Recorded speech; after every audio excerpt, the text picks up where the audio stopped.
엄마 이제 거의 다 됐어. 진단서만 나오면 아파트 바로 팔자. 매일 밤 딸이 제 입에 직접 넣어주던 이 하얀 알약. 저는 그게 몸에 좋은 영양제인 줄 알았습니다. 아니, 치매를 막아준다는 딸의 말을 철석같이 믿었죠. 하지만 제 정신이 점점 흐려지고 소중한 기억들이 하나둘 사라질 때쯤 방문 너머로 딸의 통화 내용을 듣고 말았습니다. 네, 이 약은 저를 치매 환자로 만들기 위한 독약이었습니다. 믿었던 딸에게 배신당하고 정신병원에 갇힐 뻔했던 6개월간의 기록. 제 인생을 되찾기 위한 피눈물 나는 복수극, 지금 시작합니다. 자식에게 배신당한 어머니의 처절한 복수, 과연 성공할 수 있을까요? 어머니의 용기 있는 싸움을 응원하신다면 구독과 좋아요로 힘을 보태주세요. 여러분의 응원이 큰 힘이 됩니다. 저는 올해 63입니다. 남편을 먼저 보낸 지 벌써 10년이 넘었습니다. 10년이라는 시간이 지나도 혼자라는 게 익숙해지지 않더군요. 넓은 아파트에 저 혼자 덩그러니 남아있으면 벽시계 소리만 유난히 크게 들렸습니다. 아침에 눈을 떠도 옆자리는 비어 있고 저녁을 먹어도 마주 앉을 사람이 없었습니다. 텔레비전을 켜놓아도 그저 소음일 뿐이었습니다. 그렇게 외로운 하루하루를 보내고 있을 때였습니다. 딸 현주가 전화를 걸어왔습니다. 엄마, 우리 같이 살자. 엄마 혼자 계시는 거 보기 너무 안쓰러워. 딸의 목소리는 애틋했습니다. 결혼한 지 5년이 넘었는데 아직 손주를 보지 못한 게 늘 마음에 걸렸던 저는 딸의 제안이 그저 반가웠습니다. 사위 민석 씨도 괜찮은 사람이었고 함께 살면 외롭지 않을 것 같았거든요. 정말? 민석이도 괜찮대? 제가 물으니 딸은 웃으며 대답했습니다. 당연하죠. 남편도 엄마랑 같이 사는 거 좋아해요. 엄마 요리 실력도 좋아하고요. 그 말에 저는 가슴이 따뜻해졌습니다. 나이 들어서 자식한테 짐이 되는 게 아닐까 늘 걱정했는데 딸이 먼저 같이 살자고 하니 얼마나 고마운지 모르겠더군요. 보름 만에 딸 부부가 이사를 왔습니다. 생각보다 짐이 많지 않았습니다. 딸은 이것저것 정리하고 왔어라며 웃었지만 어딘가 급하게 옮겨온 것 같은 느낌이 들었습니다. 큰 짐도 없고 가구도 거의 안 가져왔습니다. 현주야, 짐이 이게 다야? 제가 물으니 딸은 엄마 집에 다 있잖아요. 필요한 것만 가져왔어요 라고 했습니다. 그렇긴 했습니다. 제 아파트는 방도 넓고 가구도 충분했으니까요. 하지만 저는 그냥 넘어갔습니다. 가족이 함께 사는데 무슨 상관이겠습니까? 처음 한두 달은 정말 좋았습니다. 저녁마다 함께 밥을 먹고 주말이면 근처 공원을 산책했습니다.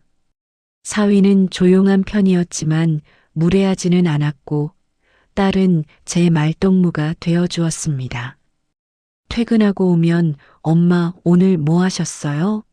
라고 물어주고 제가 만든 반찬을 맛있게 먹어주었습니다. 이렇게 사는 게 가족이지 라고 생각했던 그때가 지금 생각하면 가장 행복했던 시간이었는지도 모르겠습니다. 그런데 3달째 접어들면서부터 분위기가 조금씩 달라지기 시작했습니다. 딸이 아침마다 늦게 일어나기 시작했고 그러면 자연스럽게 제가 아침을 차렸습니다. 처음엔 엄마가 해드릴게라고 했지만 점점 당연한 일이 되어갔습니다. 설거지도 제가 했습니다.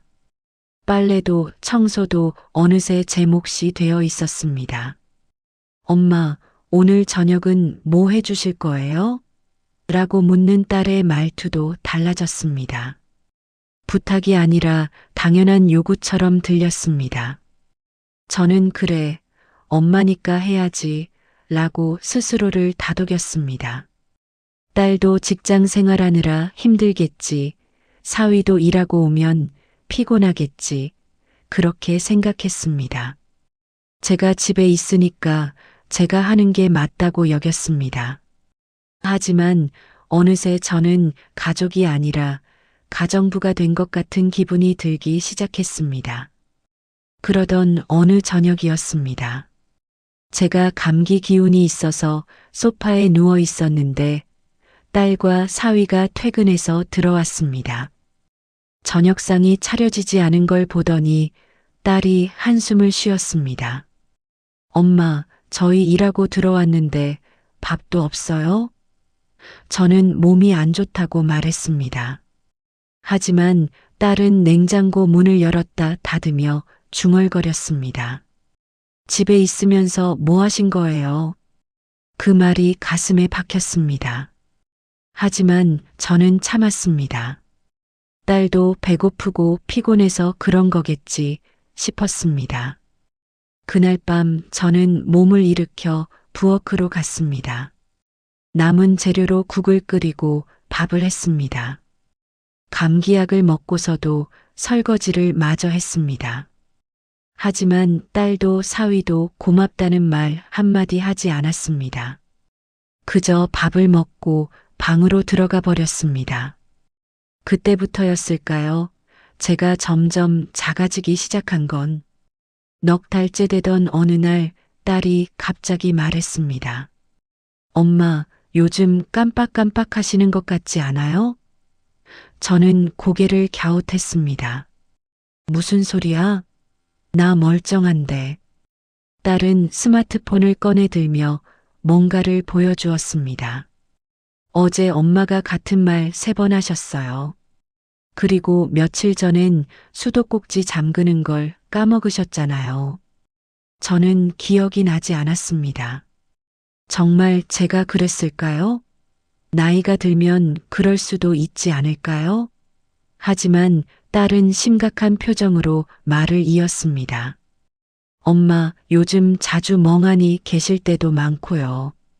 아까도 부엌에서 가스레인지 앞에 한참 서 계셨잖아요. 뭐 하시려던 건지 기억 안 나신다고 하시고. 저는 당황했습니다. 그런 일이 있었나요? 아니, 있었던 것 같기도 하고 확실하지 않았습니다. 딸은 걱정스러운 표정으로 말했습니다. 병원 한번 가보자. 요즘 치매 조기 발견이 중요하대. 일찍 발견하면 진행을 늦출 수 있대요. 치매라는 단어가 귓가에 맴돌았습니다. 저는 그 말에 기분이 나빴지만 딸이 절 걱정하는 거라고 생각했습니다. 사위도 옆에서 거들었습니다. 어머님, 그냥 검사만 한번 받아보시는 거예요. 아무 문제 없으면 더 좋은 거고요. 그래서 저는 고개를 끄덕였습니다. 검사만 하는 건데 뭐가 문제겠습니까? 다음 주 딸은 저를 데리고 정신건강의학과에 갔습니다. 대학병원이 아니라 동네 작은 병원이었습니다. 딸은 여긴 친절하대. 지인이 추천해줬어라고 했지만 저는 왠지 모를 불안함을 느꼈습니다. 병원 안은 생각보다 작고 낡았습니다. 대기실에는 저보다 훨씬 나이 드신 분들이 앉아 계셨고 어떤 분은 혼자 중얼거리기도 하셨습니다. 진료실에서 의사는 저에게 몇 가지 질문을 했습니다. 오늘이 며칠인지 아세요? 대통령이 누군지 기억하세요? 100에서 7을 계속 빼보세요. 저는 다 대답했습니다. 오늘은 6월 15일 대통령은 누구누구 100에서 7을 빼면 93, 86, 79 제대로 대답했습니다. 그런데 딸이 옆에서 끼어들었습니다. 선생님, 저희 엄마가 요즘 자꾸 같은 말 반복하시고 약속도 잘 까먹으세요. 집에서 가스불도 켜놓고 나가시려고 하고 저는 딸을 쳐다봤습니다. 언제 제가 그랬습니까? 가스불을 켜놓고 나간 적은 한 번도 없습니다. 저는 항상 조심하는 사람입니다. 하지만 의사는 고개를 끄덕이며 뭔가를 기록했습니다. 그러시군요. 환자분, 집에서 요리하시다가 깜빡하신 적 있으세요? 아니요, 전혀요. 제가 대답하자 딸이 또 끼어들었습니다. 엄마가 기억을 못 하시는 거예요. 제가 직접 봤어요. 의사는 저를 쳐다보며 고개를 끄덕였습니다. 일단 우울증과 초기 인지저하 가능성이 있어 보입니다. 약 처방해 드릴게요. 꾸준히 드시면 증상이 나아질 겁니다. 우울증? 인지저하? 저는 멀쩡한데 무슨 소리인지 이해가 되지 않았습니다. 하지만 딸은 안도하는 표정으로 말했습니다. 선생님, 약 먹으면 나아지는 거죠? 네, 초기니까 잘 관리하시면 됩니다. 한 달 후에 다시 오세요. 그렇게 저는 약을 받았습니다. 작은 알약 2종류였습니다. 하나는 항우울제, 하나는 인지기능 개선제라고 했습니다. 약국에서 약을 받으며 저는 여전히 이해가 되지 않았습니다. 제가 우울한가요? 제 기억력에 문제가 있나요? 집에 돌아오는 길 딸은 제 손을 꼭 잡으며 말했습니다. 엄마, 약 꼭 드셔야 해요. 이거 안 드시면 진짜 큰일 나요. 치매는 빨리 잡아야 해요. 저는 딸의 눈빛이 낯설게 느껴졌습니다. 걱정이라기보다는 뭔가 다른 감정이 섞여 있는 것 같았습니다.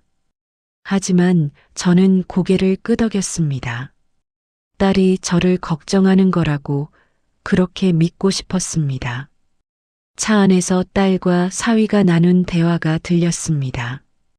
약 잘 챙겨드려야 해. 당연하지. 매일 아침 저녁으로 체크할게.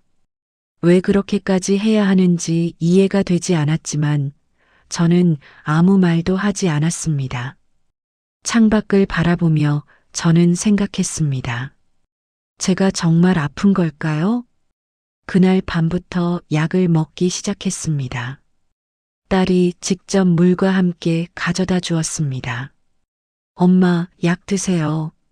하나, 둘 삼켰죠? 제가 약을 삼키는 것까지 확인했습니다. 첫날엔 별다른 느낌이 없었습니다. 그냥 평소처럼 잠들었습니다. 하지만 사흘째부터 이상한 느낌이 들기 시작했습니다. 머리가 무거워졌습니다. 뭔가 안개 속을 걷는 것 같았습니다. 아침에 일어나도 개운하지 않고 하루 종일 몸이 무겁고 나른했습니다. 딸에게 말했습니다.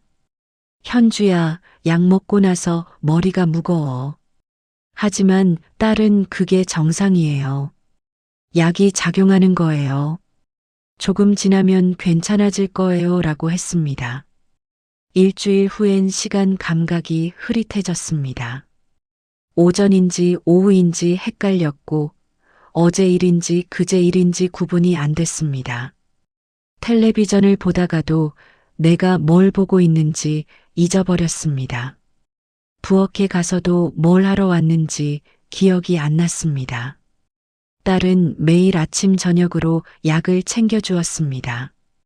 엄마, 약 드셨어요? 저는 고개를 끄덕였습니다. 하지만 제 기억은 점점 더 희미해져 갔습니다. 2주일이 지나자 일상생활이 힘들어졌습니다. 요리를 하다가도 중간에 멈춰 서 있곤 했습니다. 국을 끓이다가 소금을 넣었는지 안 넣었는지 기억이 안 났습니다. 빨래를 돌리고 나서도 돌렸는지 안 돌렸는지 확인했습니다. 하루에 2~3번씩 확인했습니다. 어느 날 저는 부엌에 서 있다가 멍하니 있는 제 모습을 발견했습니다. 무엇을 하려고 왔는지 기억이 나지 않았습니다. 그냥 그 자리에 서서 벽을 바라보고 있었습니다. 얼마나 그렇게 서 있었는지 모르겠습니다. 딸이 그 모습을 보더니 고개를 저었습니다. 엄마, 진짜 약 꼭 드셔야 해요. 상태가 점점 안 좋아지시는 것 같아요. 저는 그제야 의문이 들었습니다. 약을 먹는데 왜 더 나빠지는 걸까요? 하지만 그 생각조차 오래 붙들고 있을 수가 없었습니다. 머릿속이 뿌옇게 흐려졌습니다. 생각이 꼬리를 물고 이어지지 않았습니다. 뭔가를 생각하려고 하면 금방 다른 생각으로 넘어가 버렸습니다. 약을 먹은 지 한 달이 지났을 무렵 저는 거의 하루 종일 소파에 누워 지냈습니다. 몸에 힘이 없었습니다. 일어나려고 해도 머리가 핑핑 돌았고 눈앞이 흐릿했습니다. 밥도 제대로 먹지 못했습니다. 입맛이 없었고 음식을 씹는 것조차 힘들었습니다. 딸은 제 상태를 보며 한숨을 쉬었습니다. 엄마, 이러시면 안 되는데. 하지만 그 말엔 걱정보다 불편함이 더 많이 섞여 있었습니다. 이제 제가 집안일을 하지 못하니까 딸이 직접 해야 했습니다. 딸은 점점 짜증을 냈습니다. 엄마, 설거지라도 좀 하셔야죠. 엄마, 청소기라도 좀 돌리시면 안 돼요? 하지만 저는 할 수가 없었습니다. 몸이 말을 듣지 않았습니다. 청소기를 들면 손이 떨렸고 설거지를 하면 그릇을 떨어뜨렸습니다. 저는 점점 폐인이 되어 갔습니다. 어느 날 저녁 딸 부부가 거실에서 이야기하는 소리가 들렸습니다. 저는 방에 누워 있었지만 문이 열려 있어서 대화가 새어 들어왔습니다. 여보, 이거 언제까지 이래야 돼? 사위의 목소리였습니다. 짜증이 섞여 있었습니다. 조금만 기다려. 병원에서 진단서 나오면 그때. 딸의 목소리가 낮게 이어졌습니다. 저는 무슨 말인지 알아듣지 못했습니다. 아니, 알아들을 수가 없었습니다. 단어들이 귓가를 맴돌지만 의미를 파악할 수 없었습니다. 진단서? 왜? 뭐 때문에? 생각이 이어지지 않았습니다. 다음 날 아침 딸은 제게 물었습니다. 엄마, 혹시 아파트 등기부등본 어디 있는지 아세요? 저는 흐릿한 정신으로 대답했습니다. 서랍, 서랍에. 어느 서랍이요? 책상. 서랍. 딸은 곧바로 서랍을 뒤지기 시작했습니다. 이것저것 꺼내더니 서류 뭉치를 찾았습니다. 저는 그 모습을 멍하니 바라봤습니다. 며칠 후 집에 낯선 사람이 찾아왔습니다. 부동산 중개인이었습니다. 딸은 그 사람과 거실에서 이야기를 나눴습니다. 저는 방 안에서 그 소리를 들었습니다. 어머니가 지금 상태가 안 좋으셔서요. 요양시설 알아보고 있거든요. 아, 그러세요? 그럼 이 아파트는 매물로 내놓으려고요. 시세가 얼마나 될까요? 저는 그 대화를 듣는 순간 무언가가 잘못되었다는 걸 느꼈습니다. 아파트를 판다고? 요양시설? 하지만 제 머릿속은 계속 뿌옇게 흐려졌고 그 생각을 붙들고 있을 수가 없었습니다. 중개인이 돌아간 후 저는 딸에게 물었습니다. 현주야, 아파트를 왜? 딸은 제 손을 잡으며 부드럽게 말했습니다. 엄마 요양비 마련해야죠. 혼자 사시기 힘드시잖아요. 좋은 요양원 보내드릴게요. 거기 가시면 편하게 지내실 수 있어요. 걱정 마세요. 다 엄마 위해서예요. 저는 고개를 끄덕였습니다. 그래야 한다고 딸이 하는 말이니까 그렇게 생각했습니다. 하지만 그날 밤 잠들기 전에 문득 이상한 생각이 들었습니다. 내가 정말 아픈 걸까? 저는 약병을 쳐다봤습니다. 작은 알약들이 병 안에서 덜그럭거렸습니다. 그 순간 뭔가가 제 가슴 속에서 꿈틀거렸습니다. 이 약이 문제는 아닐까? 하지만 그 생각은 금방 사라졌습니다. 다시 머릿속이 흐려졌고 저는 그냥 잠들었습니다. 약을 먹은 지 2달째 저는 거의 폐인처럼 지냈습니다. 하루 종일 방에 누워 있었고 밥도 제대로 먹지 못했습니다. 살이 빠져서 옷이 헐렁해졌습니다. 거울을 보면 저도 제가 무섭게 느껴질 정도였습니다. 딸은 매일 아침 저녁으로 약을 챙겨주었지만 제 상태는 나아지지 않았습니다. 오히려 더 나빠졌습니다. 어느 날 오후 저는 화장실에 가다가 거울 속 제 모습을 봤습니다. 뼈만 앙상하게 남은 얼굴, 푹 꺼진 눈, 생기라곤 하나도 없는 모습이었습니다. 이게 내 모습인가? 2달 전만 해도 저는 이렇지 않았습니다. 살집도 있었고 얼굴에 혈색도 돌았습니다. 그런데 지금은 마치 10년을 늙은 것 같았습니다. 그때였습니다. 딸이 휴대폰으로 통화하는 소리가 복도 너머로 들려왔습니다. 저는 화장실 문을 살짝 열고 귀를 기울였습니다. 응, 다음 주쯤이면 괜찮을 것 같아. 병원에서 진단서 나오면 바로 명예 이전하고. 진단서? 명예 이전? 그게 무슨 뜻인지 정확히는 모르겠지만 뭔가 이상했습니다. 딸의 목소리가 계속 이어졌습니다. 어차피 엄마 상태 보면 다들 이해할 거야. 시설 보내는 게 맞다고 생각하겠지. 그럼 우리가 아파트 처분해도 아무 문제 없어. 심장이 쿵 하고 내려앉았습니다. 시설? 아파트 처분? 제 아파트를 판다는 겁니까? 빚만 갚으면 우린 다시 시작할 수 있어. 조금만 더 참자. 엄마도 이제 거의 다 됐어. 약 먹인 지 2달 됐으니까 곧 완전히.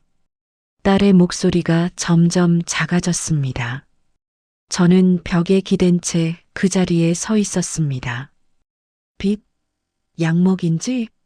딸이 절 속이고 있던 겁니까? 저를 일부러 이렇게 만든 겁니까? 온몸이 떨렸습니다. 하지만 여전히 머리는 흐릿했고 생각을 정리할 수가 없었습니다. 화장실로 돌아가 변기 뚜껑에 앉았습니다. 손이 덜덜 떨렸습니다.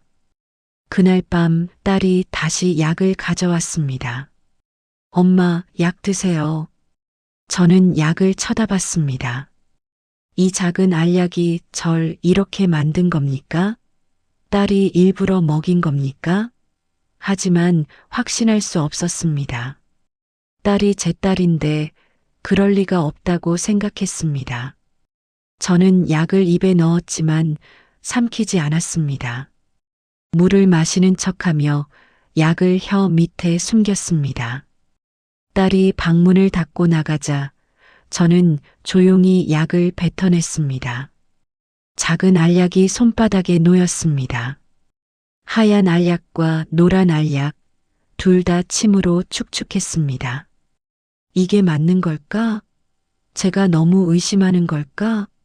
하지만 딸의 통화 내용이 계속 머릿속을 맴돌았습니다.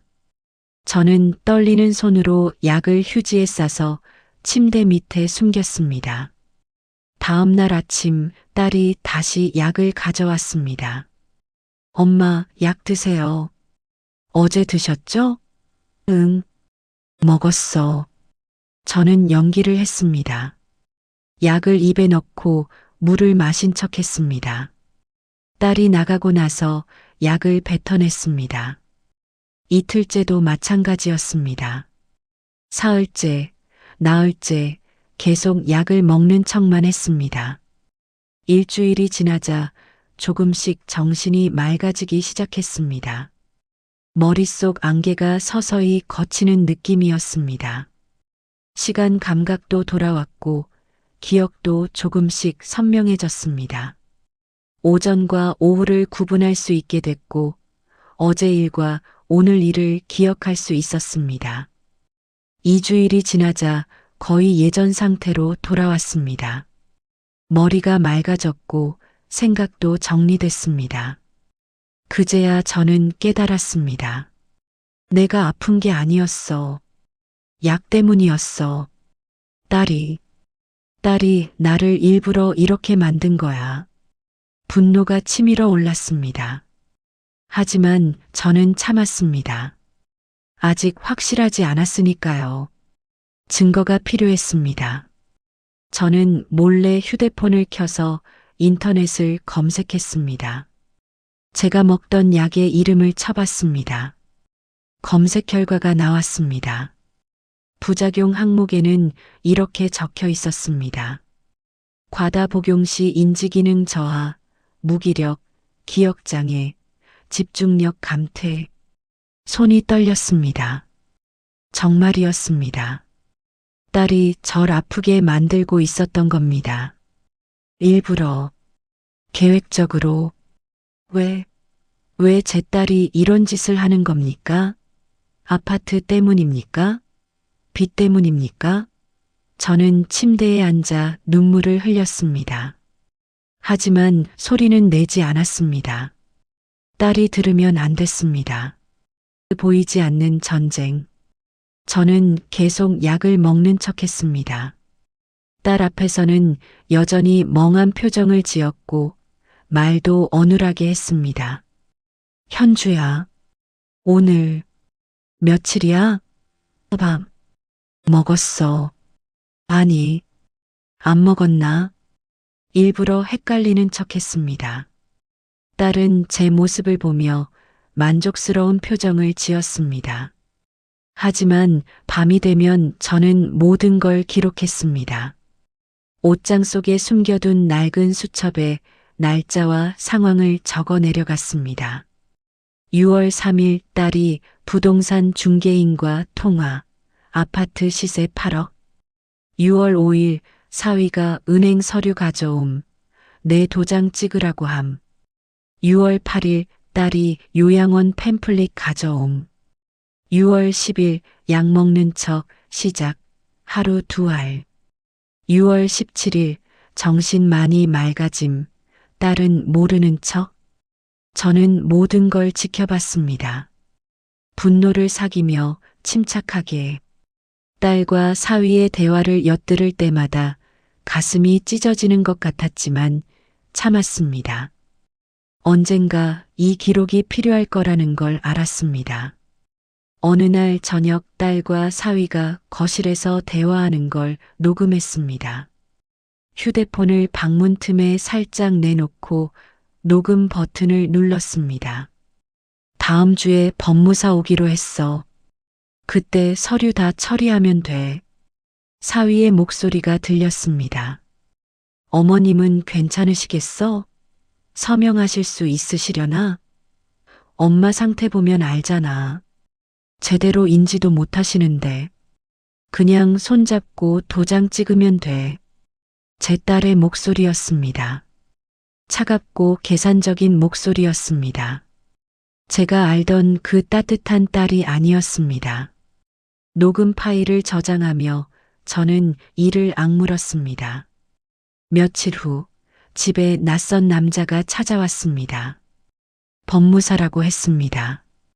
그는 서류 뭉치를 펼치며 설명하기 시작했습니다. 어머님, 여기 서명만 해주시면 됩니다. 간단한 서류예요. 저는 멍한 표정으로 물었습니다. 이게 뭐예요? 재산 관리를 따님께 위임하는 서류입니다. 어머님 상태가 좋지 않으시니까 따님이 대신 관리하시는 거예요. 딸이 옆에서 제 손을 잡으며 말했습니다. 엄마, 그냥 여기 사인하시면 돼요. 다 엄마 위해서예요. 엄마 돈 관리하고 병원비 내고 그런 거 제가 할게요. 저는 펜을 들었습니다. 그리고 떨리는 손으로 이름을 쓰려다 멈췄습니다. 나 잘 모르겠어요. 저는 일부러 더듬거렸습니다.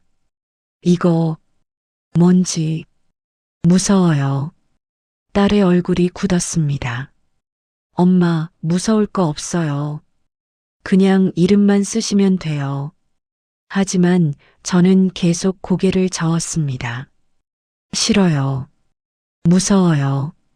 이거 뭔지 모르겠어요. 법무사가 딸을 쳐다봤습니다. 딸은 당황한 표정으로 말했습니다. 선생님, 저희 어머니가 요즘 컨디션이 안 좋으셔서 다음에 다시 올 수 있을까요? 상태 좋을 때 다시. 법무사는 난처한 표정으로 고개를 끄덕였습니다. 그럼 다음 주에 다시 오겠습니다. 연락드릴게요. 그가 떠난 후 딸은 저를 노려봤습니다. 처음으로 보는 차가운 눈빛이었습니다. 엄마, 왜 그러세요? 서명만 하시면 되는 건데. 저는 여전히 멍한 표정을 유지했습니다. 무서워서. 미안해. 나 잘 모르겠어. 딸은 한숨을 쉬더니 방으로 들어가 버렸습니다. 그날 밤 저는 딸 부부의 대화를 다시 엿들었습니다. 방문을 살짝 열어두고 귀를 기울였습니다. 어떻게? 서명을 안 받았잖아. 사위의 목소리가 초조하게 들렸습니다. 다음 주에 다시 오기로 했어. 그때까지 약을 좀 더 먹이자. 제대로 인지도 못하게. 그럼 서명 받을 수 있어. 약을 더 먹여? 괜찮겠어? 지금 우리한테 선택권이 어디 있어? 빚쟁이들이 매일 전화하는데. 아파트만 처분하면 다 갚을 수 있어. 조금만 더 참자. 심장이 철렁 내려앉았습니다. 약을 더 먹이겠다고? 저는 그날 밤 잠을 이루지 못했습니다. 어둠 속에서 천장을 바라보며 생각했습니다. 이제 어떻게 해야 하나? 서명을 안 하면 딸이 더 극단적인 방법을 쓸 수도 있습니다.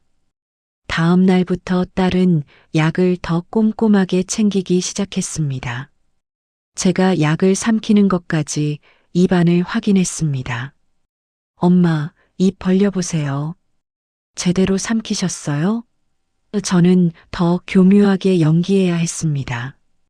약을 목구멍 쪽으로 밀어넣는 척하다가 혀 밑으로 숨겼습니다.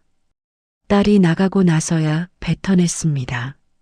하지만 언젠가 들킬 거라는 두려움이 있었습니다. 그리고 설사 들키지 않는다 해도 이 상황이 언제까지 계속될 수는 없었습니다. 저는 계획을 세워야 했습니다. 일주일 후 딸이 제게 말했습니다. 엄마, 잠깐 요양원 구경 가보자. 좋은 곳 찾았어. 한번 보고 오자. 저는 여전히 약을 먹는 척하며 멍한 상태를 유지했습니다. 요양원? 나 거기 가야 해? 구경만 하는 거야. 나중에 엄마 상태 더 안 좋아지면 필요할 수도 있잖아. 미리 알아보는 거지. 저는 고개를 끄덕이고 차에 탔습니다. 창밖을 보며 어디로 가는지 살펴봤습니다. 하지만 갈수록 길이 낯설어졌습니다. 시내를 벗어나 외곽으로 향했습니다. 건물들이 점점 낡아지고 거리도 한산해졌습니다. 1시간쯤 달렸을까요? 차가 멈춘 곳은 요양원이 아니었습니다. 낡은 건물, 좁은 복도, 퀴퀴한 냄새가 나는 곳이었습니다. 간판에는 복지시설이라고 적혀 있었지만 사실상 쪽방촌 같은 곳이었습니다. 엄마, 여기서 잠깐 지내세요. 딸이 저를 좁은 방 안으로 밀어 넣었습니다. 잠깐? 여긴 요양원 아니잖아. 나중에 더 좋은 곳 찾으면 옮겨드릴게요. 일단 여기서 좀 쉬세요. 방 안에는 낡은 침대 하나, 작은 옷장 하나가 전부였습니다. 창문은 쇠창살이 쳐져 있었고 벽지는 곰팡이가 피어 있었습니다. 바닥에는 먼지가 수북했습니다. 현주야, 나 여기. 제가 딸을 불렀지만 딸은 돌아보지도 않고 문을 닫았습니다. 찰칵 문이 잠기는 소리가 들렸습니다. 저는 그 자리에 주저앉았습니다. 버림받은 거구나. 정말로 버려진 거구나. 눈물이 흘러내렸습니다. 하지만 저는 소리내어 울지 않았습니다. 울면 안 된다는 걸 알았습니다. 정신을 차려야 한다는 걸 알았습니다. 창문으로 밖을 내다봤습니다. 쇠창살 너머로 보이는 풍경은 황량했습니다. 아무것도 없는 공터와 낡은 건물들 뿐이었습니다. 여기가 어디인지도 모르겠습니다. 서울에서 얼마나 먼 곳인지도 모르겠습니다. 며칠 동안 딸은 오지 않았습니다. 관리인이라는 사람이 하루에 한 번 문을 열고 밥을 가져다 주었습니다. 라면과 김치가 전부였습니다. 컵라면을 끓여서 작은 접시에 김치 몇 조각을 올려 건네주었습니다. 천천히 드세요. 다음 끼는 내일입니다. 여기 전화기 있나요? 제가 물었습니다. 관리인은 고개를 저었습니다. 여긴 없어요. 밖에 공중전화는 있는데 나가실 수 없어요. 왜요? 보호자 허락 없으면 안 돼요. 규칙이에요. 문이 다시 잠겼습니다. 일주일이 지나고 2주일이 지났습니다. 저는 그 좁은 방에서 혼자 지냈습니다. 밤이면 복도에서 다른 사람들의 신음소리가 들려왔습니다. 누군가는 울고 누군가는 중얼거렸습니다. 집에 보내줘. 내 돈 내놔. 자식들아. 이곳은 저처럼 버림받은 사람들이 모인 곳이었습니다. 저는 침대에 앉아 창밖을 바라봤습니다. 여기가 내 인생의 끝인가? 이렇게 쓸쓸하게 생을 마감하는 건가? 절망이 밀려왔습니다. 하지만 동시에 분노도 치밀어 올랐습니다. 아니야, 이렇게 끝낼 수 없어. 제 딸이 저를 이렇게 만들었어. 반드시 벗어나야 해. 한 달이 지났을 무렵 어느 날 밤 옆방에서 누군가 말을 걸어왔습니다. 벽을 두드리는 소리가 들렸습니다. 거기 누구세요? 나이 든 남자의 목소리였습니다. 처음 오셨어요? 저는 벽 쪽으로 다가갔습니다. 네. 한 달 정도 됐어요. 여기 사람들 다 비슷해요. 자식들한테 버림받은 사람들이에요. 나도 그렇고요. 목소리에는 체념이 섞여 있었습니다. 저는 딸한테 제 목소리가 떨렸습니다. 다들 그래요. 아들한테, 딸한테, 며느리한테. 이유는 다르지만 결국 같은 처지죠. 잠시 침묵이 흘렀습니다. 그리고 그분이 다시 말했습니다. 근데 당신은 포기하면 안 될 것 같은데요. 왜요? 당신 눈빛 봤어요.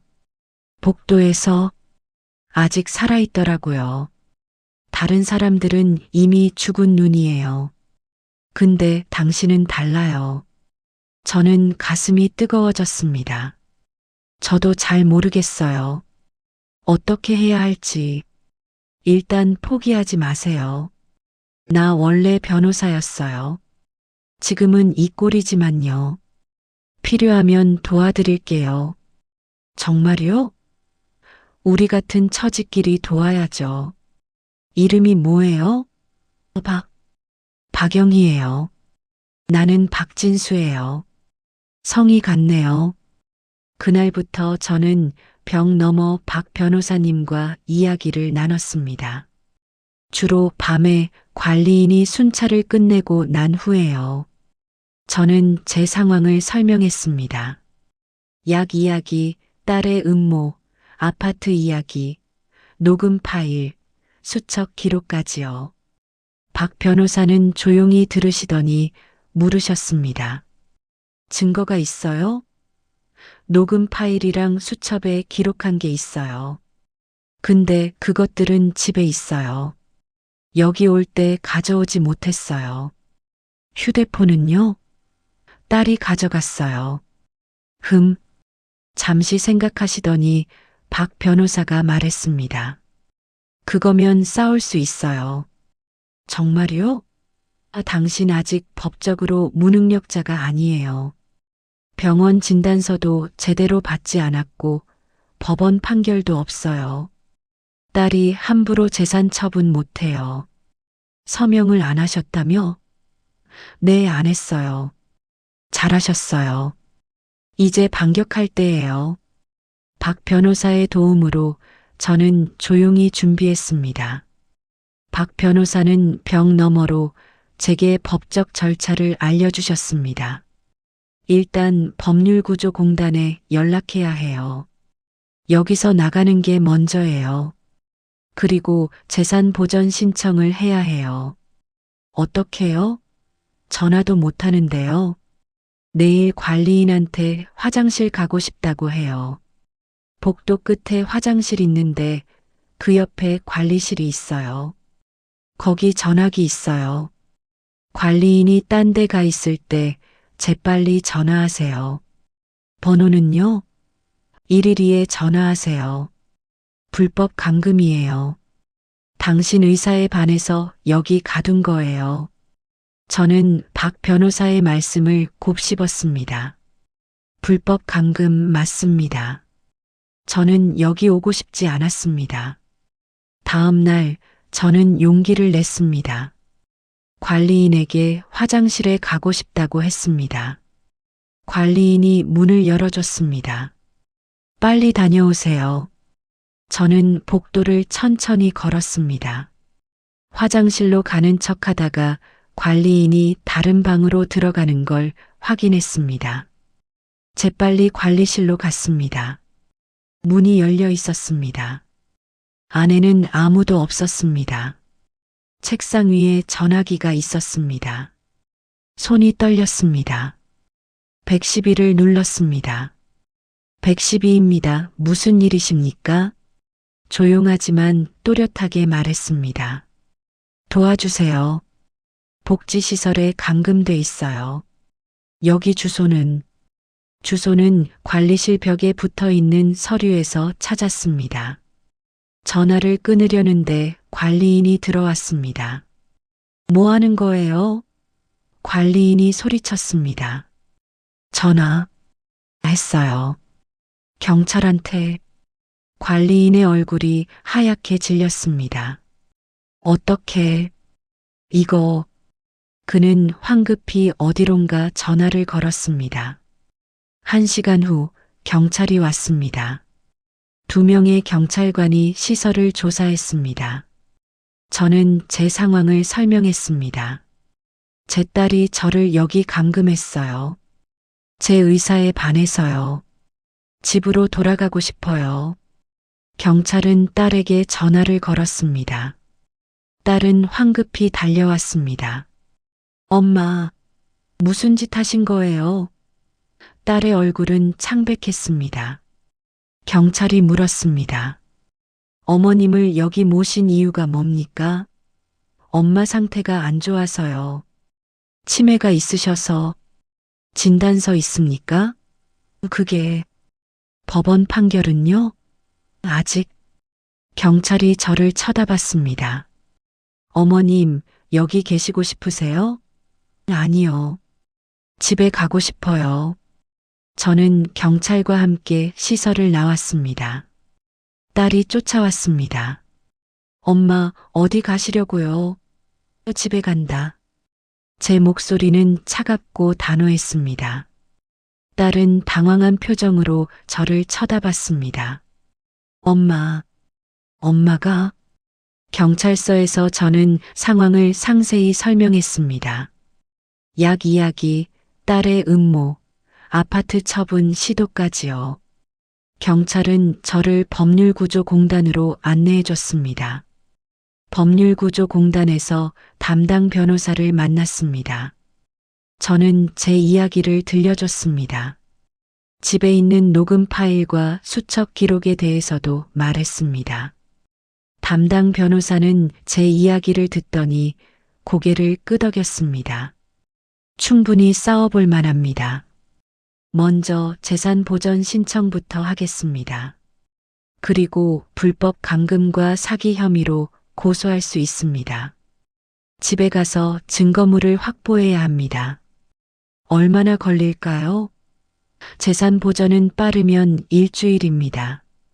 형사 고소는 조금 더 걸릴 수 있고요. 저는 경찰의 도움을 받아 집에 갔습니다. 딸은 이미 집에 와 있었습니다. 문을 열자 딸이 뛰어나왔습니다.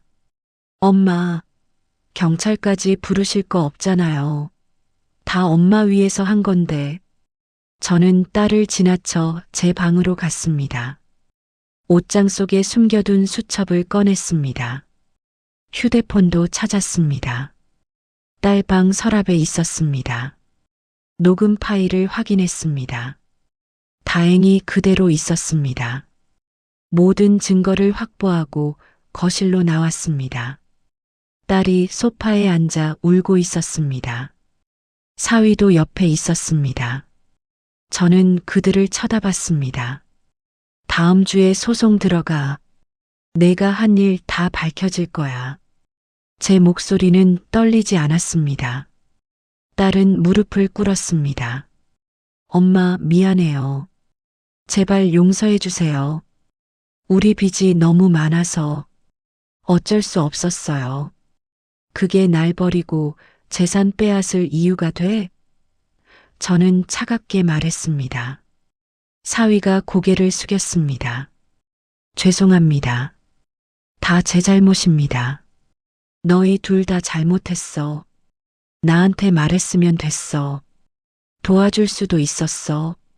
근데 너희는 나를 아프게 만들고 감금하고 재산을 빼앗으려고 했어. 딸이 계속 울었습니다. 하지만 저는 돌아섰습니다. 가. 내일까지 짐 싸서 나가. 다시는 날 찾지 마. 엄마. 가라고 했어. 6개월 후 법원 판결이 났습니다. 아파트는 제 명의로 확정됐고 딸과 사위에게는 사기 미수와 불법 감금 혐의로 벌금형이 선고됐습니다. 딸은 제 재산에 대한 모든 권리를 상실했습니다. 법원은 딸이 저에게 한 행위를 경제적 학대로 판단했습니다. 판결문을 받아들고 법원 밖으로 나왔을 때 가을 햇살이 따뜻하게 비쳤습니다. 저는 깊은 숨을 들이마셨습니다. 자유의 공기였습니다. 존엄을 되찾은 공기였습니다. 저는 다시 제 집으로 돌아왔습니다. 넓은 거실, 익숙한 소파, 제 방, 모든 게 그대로였습니다. 하지만 저는 달라져 있었습니다. 더 이상 외롭다고 느끼지 않았습니다. 혼자라는 것과 외롭다는 것은 다르다는 걸 깨달았습니다. 딸은 몇 번 연락을 시도했습니다. 문자가 왔습니다. 엄마, 미안해요. 용서해 주세요. 다시 한 번만 기회를. 하지만 저는 답장하지 않았습니다. 용서는 할 수 있습니다. 언젠가는요. 하지만 다시 관계를 맺을 수는 없었습니다. 신뢰가 깨지면 다시 싸울 수 없다는 걸 배웠습니다. 어느 날 박 변호사께서 전화를 주셨습니다. 잘 지내세요? 네, 덕분에 살았습니다. 선생님 아니었으면 어떻게 됐을지. 다행이네요. 당신 용기가 대단했어요. 포기하지 않은 게 정말 잘하신 겁니다. 선생님은 어떻게 되셨어요? 저도 곧 그 시설에서 나왔어요. 제 아들이랑 화해했거든요. 아들이 절 찾아왔어요. 그동안 오해가 있었나 봐요. 제 며느리가 중간에서 이간질을 했던 거더라고요. 이제 아들 집에서 지내고 있어요. 저는 진심으로 기뻤습니다. 정말 다행이네요. 선생님도 행복하세요. 당신도요. 앞으로 좋은 일만 있을 겁니다. 전화를 끊고 저는 창밖을 바라봤습니다. 가을 단풍이 아름답게 물들어 있었습니다. 저는 이제 진정으로 혼자입니다. 하지만 외롭지 않습니다. 제 존엄을 되찾았으니까요. 자식이라는 이름으로 받은 상처는 평생 지울 수 없을 겁니다. 밤마다 딸의 어린 시절이 떠오릅니다.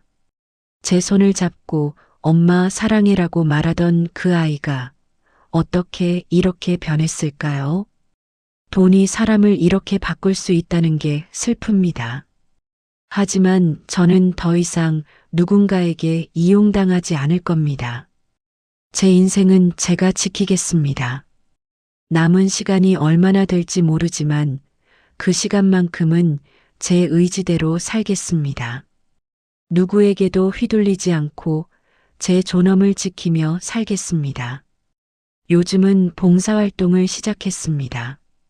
법률구조공단에서 저처럼 자식에게 피해를 입은 노인들을 상담해주고 있습니다. 제 경험이 누군가에게 도움이 된다니 보람을 느낍니다. 저는 혼자지만 외롭지 않습니다. 제가 도운 분들이 다시 일어서는 모습을 볼 때마다 가슴이 뿌듯합니다. 어제는 한 할머니가 찾아왔습니다. 아들에게 집을 빼앗길 뻔했다고 했습니다. 저는 그분의 손을 잡고 말했습니다. 포기하지 마세요. 싸워야 해요. 당신의 존엄을 지켜야 해요. 그분의 눈에서 눈물이 흘렀습니다. 하지만 그 눈물 속에는 희망이 있었습니다.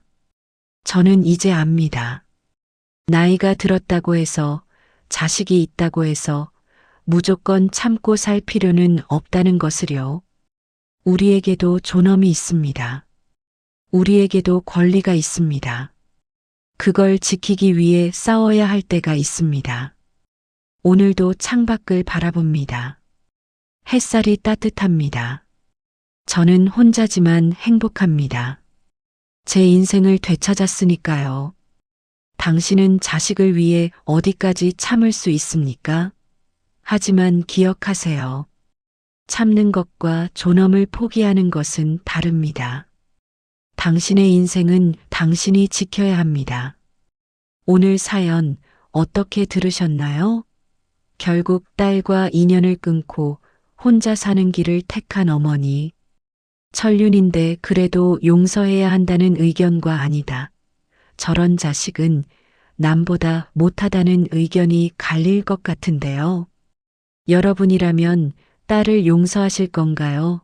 아니면 사연자님처럼 끝까지 연을 끊으실 건가요? 여러분의 솔직한 생각을 댓글로 남겨주세요. 인생 선배님들의 지혜로운 조언을 기다립니다.